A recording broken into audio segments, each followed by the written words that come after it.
Hello, I'm Dr. Amy McLean, Chair and Professor in the UAB Department of Physical Medicine and Rehabilitation. I also enjoy a practice serving individuals with spinal cord injuries. Often I am asked about the issues concerning women with disabilities who wish to become pregnant. Women with all levels of spinal cord injury should have the option to have children if they choose. Like all women, however, they'll require medical professionals to prepare and guide them through pregnancy, labor, and delivery. Unfortunately, there's a paucity of information for professionals on managing the potential challenges that women with spinal cord injury face. In this video, you'll hear from an obstetrician who has not had specific training for women with spinal cord injury who are pregnant. Nonetheless, he successfully managed one woman's journey through 2 pregnancies. You'll hear from that mother who will share her pregnancy experiences as a woman with a spinal cord injury. You'll also learn from various professionals in the field of physiatry, nursing, and occupational therapy. They'll offer guidance on the value of a team approach in identifying and dealing with the challenges these women have throughout the pregnancy continuum. This video is to offer a guide for professionals who encounter women with spinal cord injury who have concerns about having safe and successful pregnancies. You, as a healthcare provider, should be able to give information that allows them to make an informed choice about pregnancy and parenting options. Furthermore, you will become knowledgeable about the many unique pregnancy and SCI-related issues important for counseling and educating your patients with spinal cord injury who are considering or who have already become pregnant.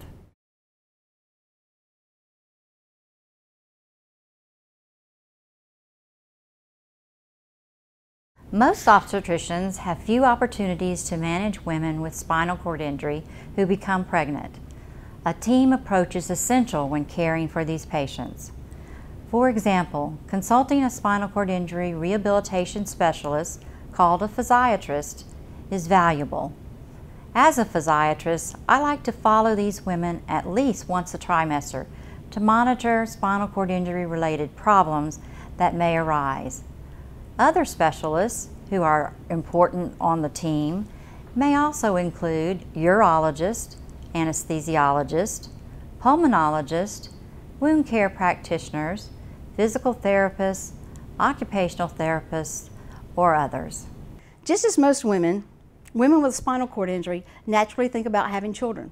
Their first question is usually, can I get pregnant? As a nurse who works with women with spinal cord injuries, I feel that it is my role to be a facilitator between the woman and her healthcare team. That often can involve anything from just a simple conversation with the patient to a referral to the appropriate discipline. I want to be an advocate for her. In many ways, preparing women with spinal cord injury for pregnancy is similar for all women. However, there are unique aspects that are different. A thorough medication review is necessary. Many prescriptions and over-the-counter medications taken by women with spinal cord injury should not be taken during pregnancy. Healthcare providers should review the current genitourinary baseline, as women with spinal cord injury usually have a neurogenic bladder. There are not many resources for women with disabilities to read about pregnancy and parenting. I desperately wanted to be a mother, but it took me a while to decide to have my first child. I had concerns like most first-time mothers, like would I be a good mom? My concerns were deeper though, like will my physical limitations prevent me from being the kind of mom I dream of being? I simply didn't know how I would be able to do all the physical tasks of taking care of a baby and a toddler. I also had concerns about pregnancy and delivery.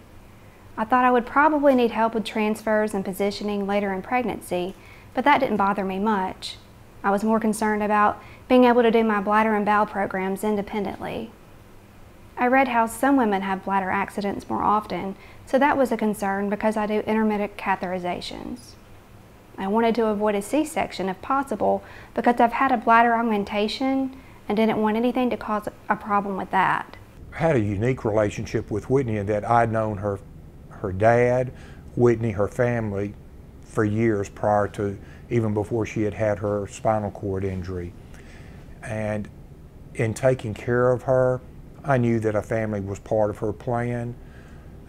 It was with a bit of trepidation that I was wanting to take care of, because it was something I had no experience taking care of someone with such an injury.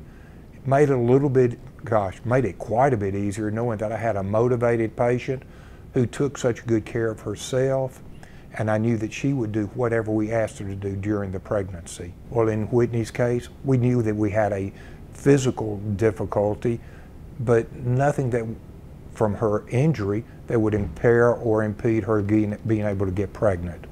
So we go through her family history, genetic history, her particular medical history.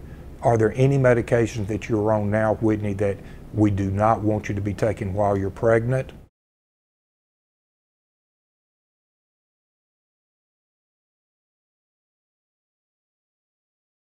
Women with a spinal cord injury usually know their risk for secondary medical complications related to their spinal cord injury and how to manage them.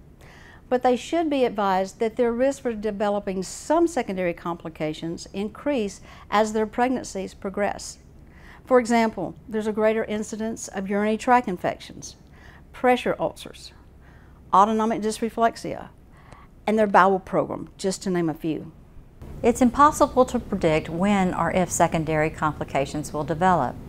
Some may occur early in pregnancy and go away in time. Others may continue to be a problem throughout pregnancy and delivery.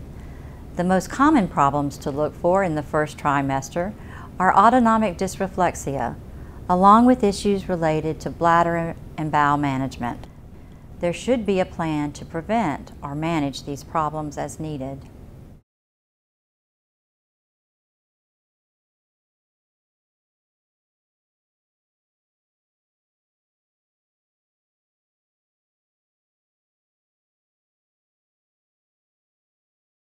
I didn't notice any major changes during the first trimester of my first pregnancy, but the one thing that stands out is I almost fainted. The fainting spell only happened one time, but that's how I knew I was pregnant. I was also extremely tired, like most women. Obviously, during the first trimester, one always has the concern, potential for a spontaneous pregnancy loss. But other than that, no concerns. At your initial prenatal visit, we would want to go ahead and do a urine culture along with the other prenatal labs, trying to decide what are we going to do to decrease the risk of urinary tract infections. If her culture is negative, that's something that I think is probably going to be followed about every 2 months along with the routine urinalysis. If she has a positive urine culture in the first trimester, especially if we are doing self-catheterization, I think I would even consider at that point going ahead and putting her on a suppressive urinary tract antibiotic. Most times we'll utilize macrobid for that.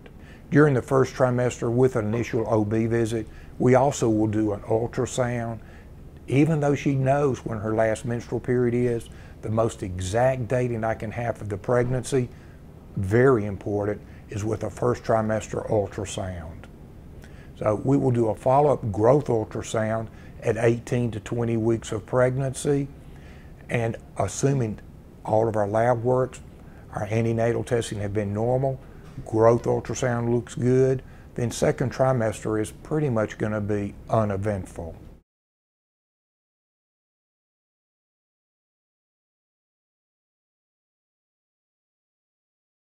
Obviously, the growing fetus puts more pressure on the bladder, which may decrease bladder volumes and increase bladder spasms.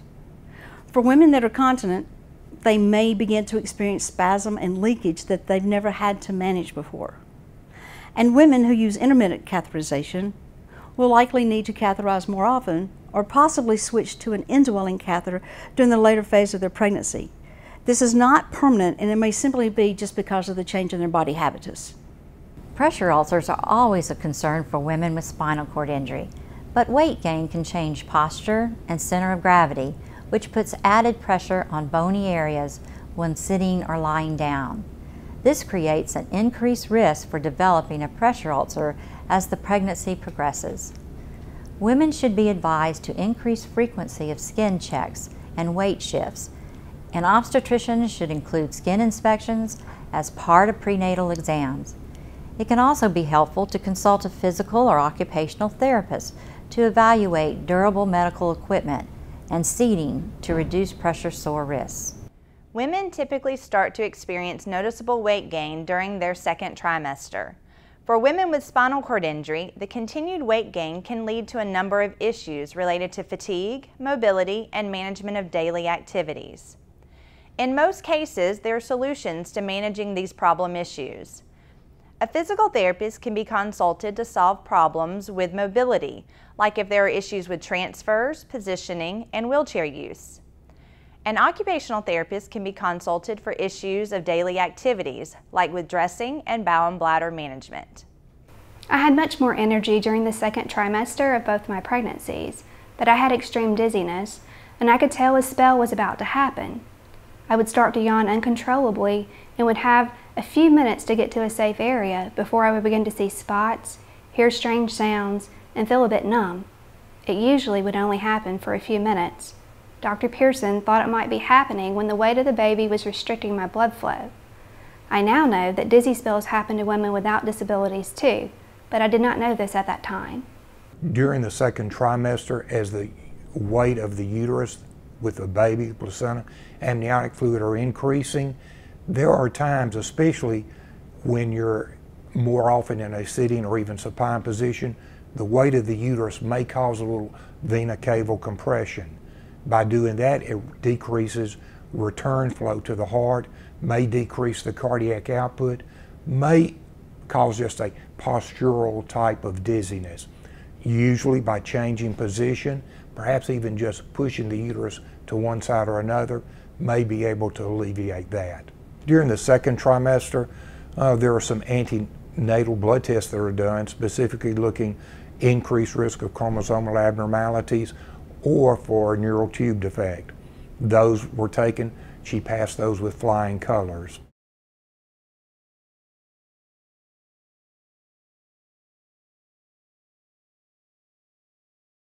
Pressure from the growing baby often reduces circulation, leading to edema in the legs and the feet. It may be necessary for women to elevate their feet as much as possible, use compression hose, and get extra rest. Women may also benefit from consulting a physical or occupational therapist to improve circulation through range of motion exercises or changes in positioning.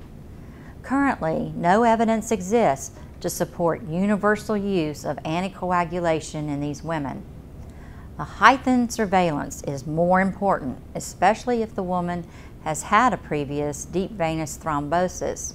Women with spinal cord injury, especially those with tetraplegia, may experience decreasing respiratory function due to restriction of diaphragm movement from the growing fetus. Deep breathing and coughing becomes more difficult. Respiratory function should be evaluated, and a pulmonologist or respiratory therapist should be consulted as needed. My dizzy spells continued during the third trimester of both pregnancies. I had to catheterize myself more often to prevent leakage. I had heartburn pretty bad as well. I also began to use a sliding board for transfers and had people help me with transfers whenever I wasn't alone. I needed help turning in bed as well. I had shortness of breath where I would have to really concentrate to breathe at times. My legs were swollen and I had to elevate them as much as possible. During the end of my second pregnancy, I had a urinary tract infection that was hard to get rid of. Dr. Pearson ended up having me go to the hospital for IV antibiotics a few days before I was induced. My second pregnancy was different because I had a broken leg. Transfers and mobility were really hard. I couldn't drive for months. Honestly, after I recovered from the fractures, the pregnancy seemed like a walk in the park. Fetal surveillance is going to be something that we'll do more so in the third trimester. Even if we don't find any risk factors particular to this pregnancy, such as hypertension, intrauterine growth restriction, decreased amniotic fluid, there does need to be an increased or a heightened sense of awareness of fetal surveillance. So at about 30, certainly no later than 32 weeks, beginning weekly non-stress tests and or biophysical profiles would be appropriate. And if there is a medical problem in addition to the injury, this may need to be bi-weekly. Another concern we have during the third trimester is premature labor. Many patients that have had a spinal cord injury may not have any sensation of any contractions or pressure or any other type of pain that lets them know that they are having labor. So to try to preclude that being a problem, options are you can do ultrasonographic measurements of the cervix, making sure that it's not shortening, which it is going to do prior to dilating, checking the level of the baby's head at that time. Manual physical exams can be done at the same time. So usually I would say with Whitney, at 28 weeks, maybe we'll check a cervical length ultrasonographically. 30 weeks, we might do a bimanual exam. 32 weeks, do another ultrasonographic cervical length. Then starting around 34 to 36 weeks, depending on the findings, then we'll start weekly examinations, deciding, number one, let's make sure we don't go into preterm labor. Number two, when can we schedule a term induction of labor?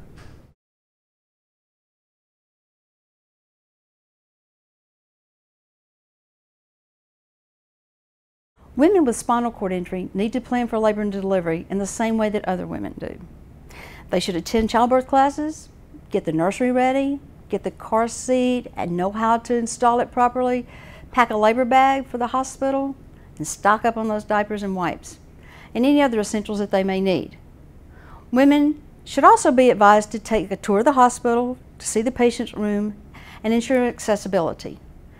The nurses and other hospital staff should be briefed on potential problems and issues, especially autonomic dysreflexia, and how to manage potential problems that may arise. Detecting signs of labor can be complex. Some women with spinal cord injury may experience the same common signs of labor as other women experience. It's also important to educate women on other methods for detecting signs of labor. Women with injuries at T10 and above may not feel labor pain, but they can be taught to check for labor by feeling the uterus. Changes in breathing or spasticity may also indicate labor. Obstetricians can also begin checking the cervix weekly, beginning at 28 weeks, to watch for signs of labor.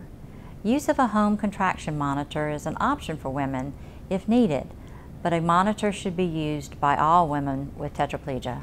I saw Dr. McLean twice during each of my pregnancies, and she and Dr. Pearson spoke a few times to prepare for my delivery.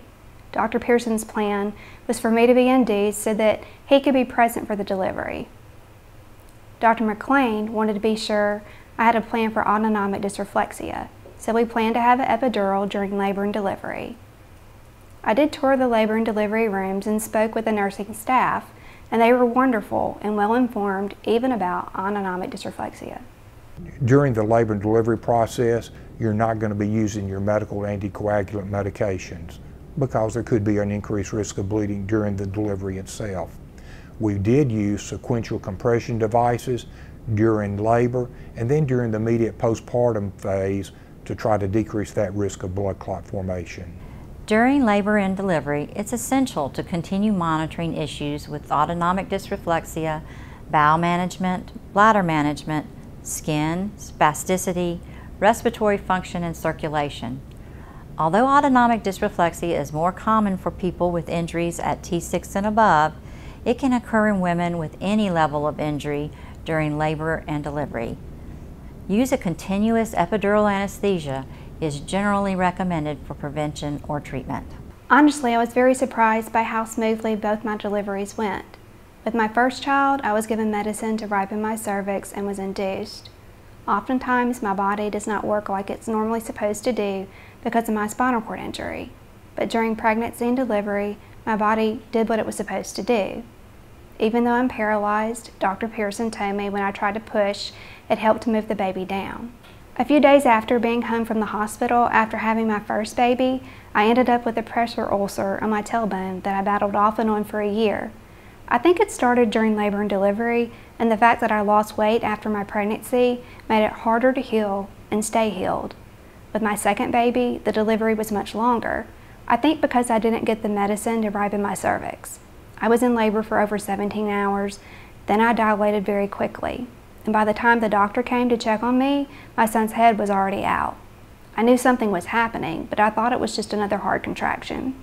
With Whitney, when she got to be 38 weeks pregnant, we decided that it was time to induce her labor.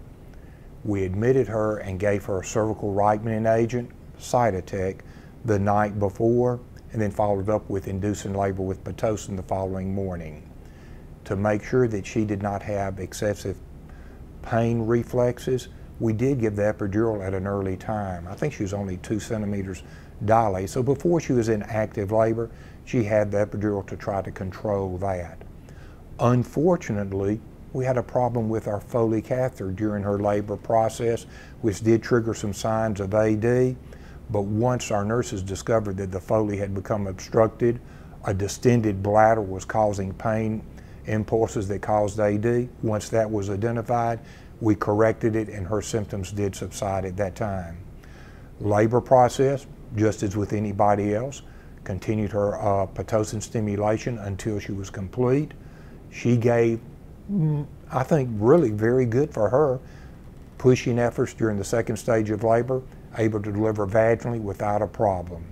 So her labor and delivery process went as smoothly as I thought it could have. Dizziness is not uncommon shortly after delivery. Women may need to sit up slowly, wear elastic hose, or use an abdominal binder to manage dizziness. And if an episiotomy is required, a heat lamp is not recommended due to sensory limitations. Most women with spinal cord injury can breastfeed, but there may be a problem or issues. Women without nipple sensation may produce less milk. Breastfeeding can also increase bladder spasms, but most importantly, can also stimulate autonomic dysreflexia. Again, there are solutions to managing most problem issues new moms face after delivery. In fact, there's continued growth in the development of adaptive options to make it easier for infant care. For example, there are adaptive carriers, strollers, adaptive cribs, elevated baby baths, and so much more. My advice to any other obstetrician who is considering to take care of an obstetric patient with a spinal cord injury, number one, you have to know your patient and know what your patient's motivation level is and how much that patient is willing to do what your care for them says they should be doing.